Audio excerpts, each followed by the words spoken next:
Thank you Ywigs for partnering with me in today's video. So I'm just starting off with my hair freshly washed and blow dried as you saw, and then I did just go ahead and flat iron it and clip my ends, and I'm just starting off by basically sectioning off my hair, and I'm just going to be leaving the perimeter out just so that I have more versatility with this hairstyle.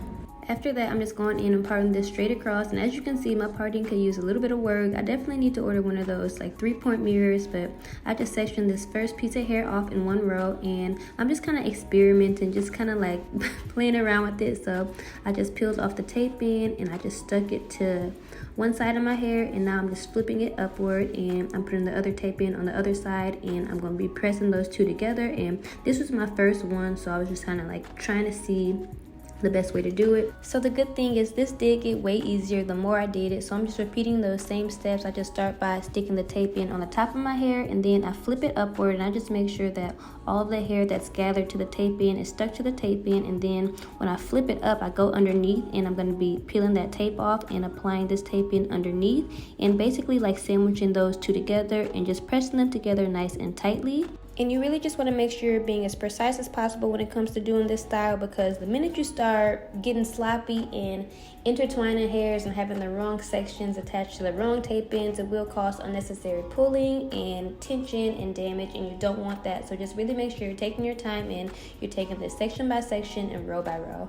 Alright, so this is where we are. I'm like a little bit at the halfway point and my camera is about to die, so I'm just going to charge my camera and then just finish these 3 sections off camera, and then I'll come back on once my camera is charged and just show you guys how I do the side. So I'm done with the back, and let me just show you guys what it's looking like. I just wanted to part it in a way to where if I wanted to do like a half up, half down, I could. So now I'm just going to show you guys how I parted to do the side. So I still have the perimeter left out in the front here, and also I really want to be able to do like a middle part with this, so I'm just going to go down the center and just part it down the middle, and then I'm going to start working on like both sides. So I already explained how I parted this, but again I just left hair out in the middle so that I had an option to do a middle part, and then I also just have the hair out that I left around the perimeter, just so I can pull this up into a ponytail if I wanted to.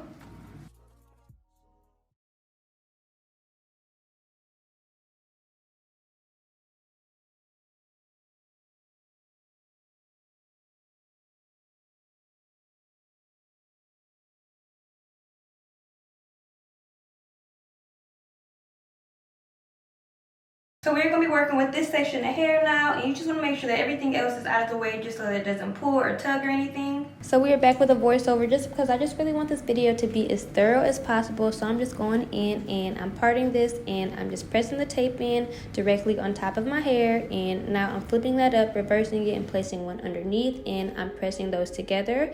And you just want to make sure that you're pressing it hard enough, because if you don't, then they will not stick. So I know some people even use like this clamping tool. I didn't have that, so I just used my index finger and thumb, but I'm just pressing those together. You also just want to avoid putting the tape ends too close to the scalp, because this will cause irritation and discomfort, and you won't be able to like flip them up if you want to do a ponytail. So just make sure you're not placing them too close to the scalp. So as you can see, I'm just repeating all of these steps up into my parting space, and just making sure that I'm taking this row by row, section by section, making sure that everything is in its rightful place so that there's no tension on the hair, and I'm just going all the way up into my part.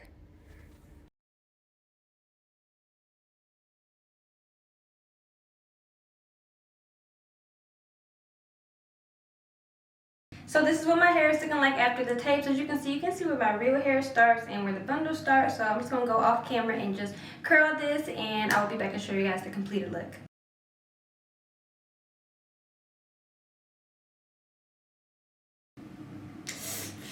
Ouch. That was hot. Now I almost burned myself. It's me underestimating how hot these flat irons actually get. And I do it all the time. I love how I said I was going to do this off camera, but here I am. I'm just fixing my edges, and now I'm just going in and spraying my mousse, just making sure that everything is nice and neat. And I'm just curling this with my flat iron, and I did spray my heat protector, and yes, I burned myself. I like kept burning myself, but I'm just going in and curling that, and now I'm combing it out. And honestly, this turned out so bouncy. Like, I finally understand the hype behind tape ends, because it just looks so good, and it's almost like a sew-in, but better. Like, I don't know how to describe it, but I just feel like this looks like my hair. So I'm a tape in girly now. I love the way this came out, and I hope this video was helpful. Thank you so much for watching, and I will see y'all in my next video.